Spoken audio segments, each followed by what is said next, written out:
Folks, a stunning story out of Chicago. A 26-year-old woman facing felony charges for using a gun to fire warning shots into the air. This after witnessing the death of her fiance over Memorial Day weekend. Ashley Harrison and the father of her two children, Garvin Whitmore, were headed from their suburban home in Aurora to Chicago to pick up Harrison's aunt. When they stopped at a traffic light, an unidentified man with a gun walked up to the car and shot Whitmore in the head. Harrison immediately reached for a handgun and fired warning shots in the air to scare off the assailant. As the gunman fled, Harris held her dying fiancé until help arrived. But it was too late. Whitmore died at the scene. Harrison was held on a $250,000 bond and charged with reckless discharge of a firearm and aggravated unlawful use of a weapon. She is currently on house arrest and will be under 24-hour surveillance. She is expected to return to court tomorrow.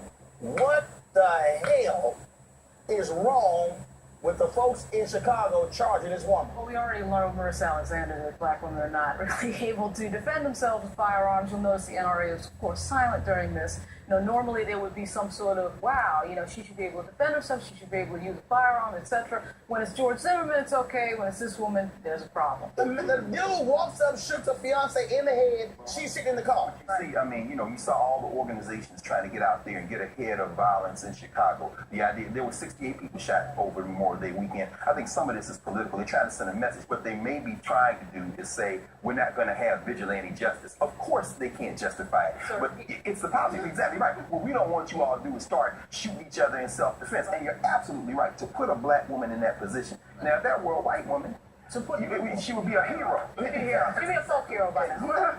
That's the definition. I'm a lawyer of self-preservation and self-defense. Your fiance has been shot.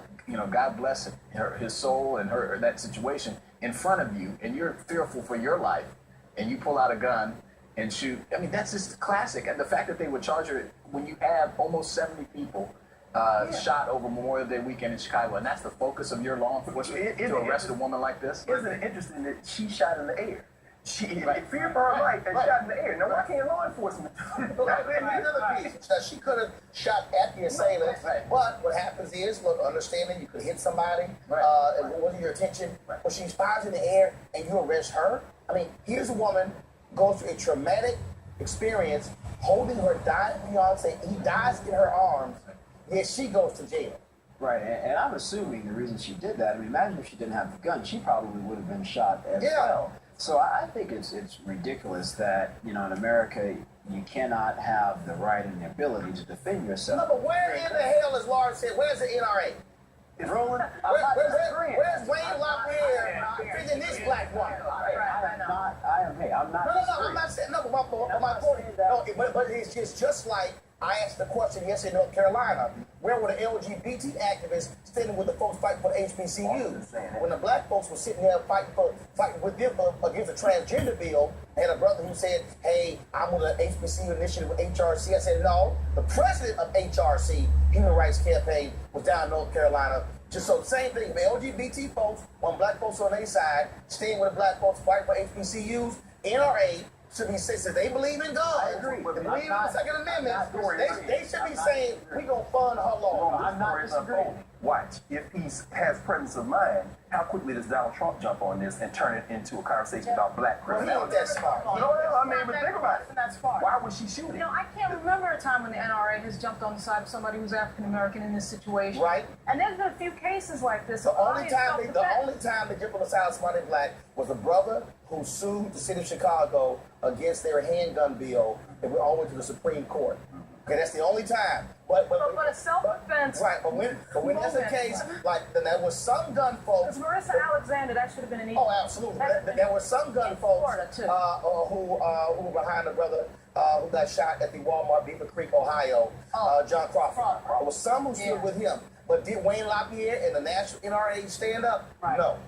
They did. It's a classic Second Amendment case. It's self-defense, and she had the permit, and so this is Second Amendment. All right, so we can come back 1 second. We're going to talk about this case out of L.A.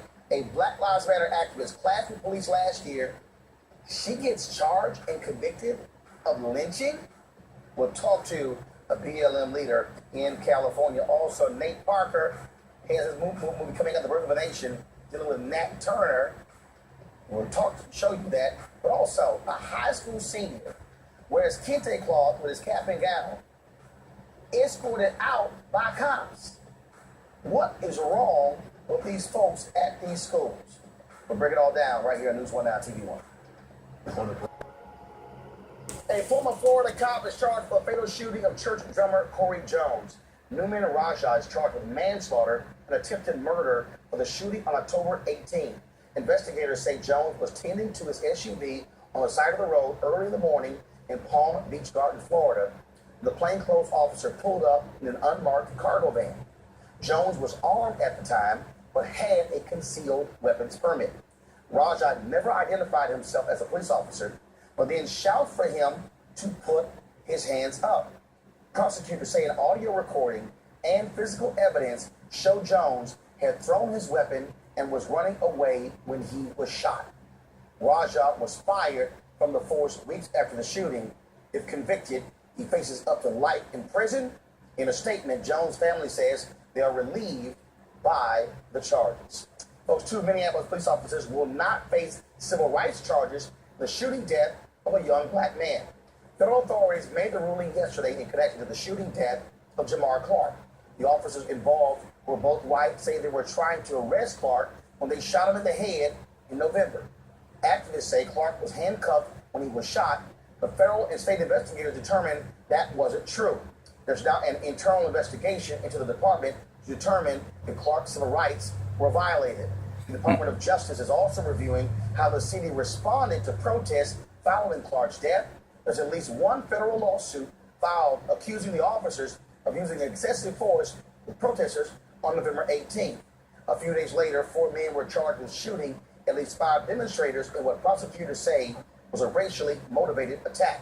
Those cases are still pending. Now, folks, another big story we want to talk about comes out of California. The organizer for the Black Lives Matter Pasadena, California chapter is facing prison time after being found guilty for committing crimes during a clash with police last year. The entire incident was caught on video. Take a look. Okay,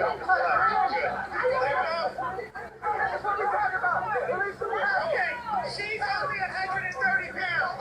She doesn't weigh that much. Come on, guys.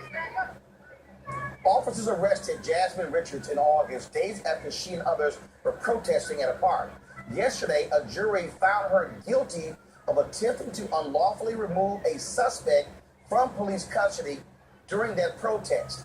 Oddly enough, the technical term for that charge is lynching.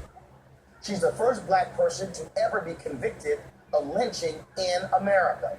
Richards will be sentenced next Tuesday. Joining me on FaceTime from LA is Patrisse Cullors, the co-founder of Black Lives Matter. Patrisse, what do you make of this particular case here? There were other trials that took place where individuals were found not guilty. What was so different about this one? Well, I want to be clear. Pasadena, California is a suburb inside LA County. It is the suburb in which Kendrick McDade was murdered by Pasadena police officers.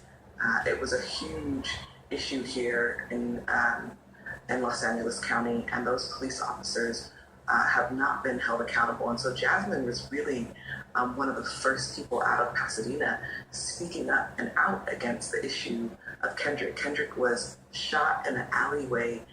Police officers sat in their car when they shot him. They didn't even get out of the car, and then they ran him over with their car. And so what we're seeing actually is Jasmine Abdullah as a political prisoner. And so by calling her a political prisoner, first of all, what happened was the moment she was found guilty, they immediately took her away and she'll be sentenced. How many years are we talking about she's facing? Anywhere from 6 months to 4 years. Obviously, if it's over a year, then it's state prison time. What's the appeal process? What do you and others plan on doing to help her out of the situation? We're working with our legal team at this moment to see what are the best options for Jasmine and see what she wants to do. I mean, she if folks have ever met her, she is one of our most powerful leaders. She is born and raised in Pasadena. The Pasadena chapter is mostly young Black boys, anywhere from 10 to 13 years old. They use that park as their place to organize. And people know Jasmine as the activist, as the organizer inside of Pasadena, and she shows up relentlessly for Black folks.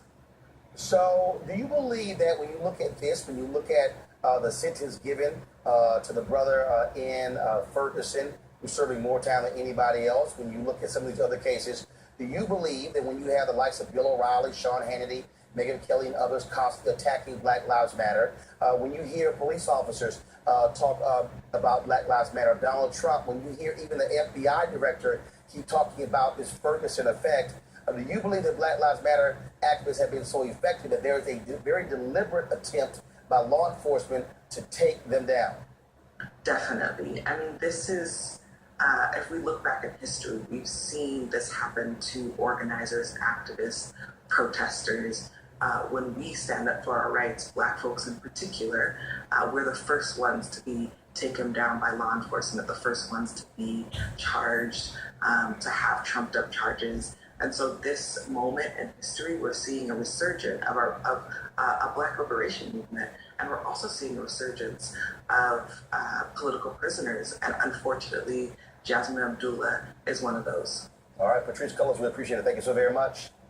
Thank you. Real quick, want to go to our panel here. Folks, this is, again, there's no doubt in my mind, I've been saying this, the effectiveness of Black Lives Matter, various activists across the country, is putting a level of pressure on police they have never felt, and they cannot handle the scrutiny they are now under. That's true. I mean, think about it. I mean, at the end of the day, what you have is wide latitude. Police powers have wide latitude. This young person intervened. And in intervening, what they're trying to do is send a message. You cannot stop the police. And you're right. They can't really regulate this Black Lives Matter movement. It is decentralized. It is more sentiment.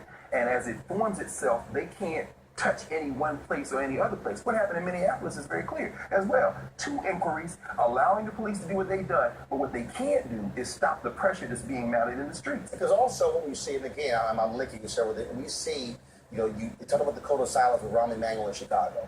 You look at this code of silence that's happening in Baltimore as well, where in the Freddie Gray case. And the bottom line is this here: they are angry at Marilyn Mosby. They're angry at any other DA who chooses to go after them. And there's no doubt in my mind, there's a deliberate attempt by cops across this country to slow down, to not actually get involved in policing the streets, because they want to see this happen. Because they want to say, we're going to show y'all. Y'all come after us and hold us accountable, then we're going to show y'all who has power. The common denominator, though, is who the victims are. Because if the victims were Hispanic or gay, this wouldn't be happening, right? But we really believe that if this was someone else, if these were not African Americans, that this thing would be okay. Of course it wouldn't be okay.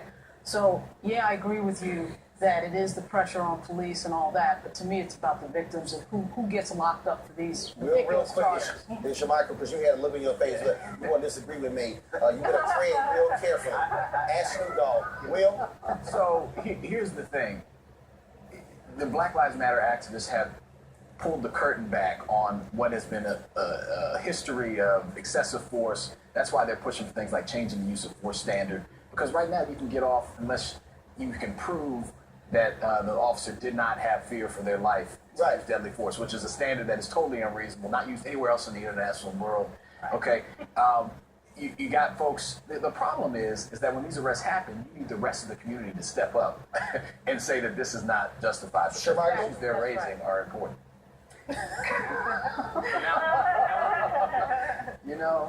Roland, all I have to say, It's not very carefully on this one. All I'm going to say is, look, if police are in the process of arresting someone, I don't think you should interfere.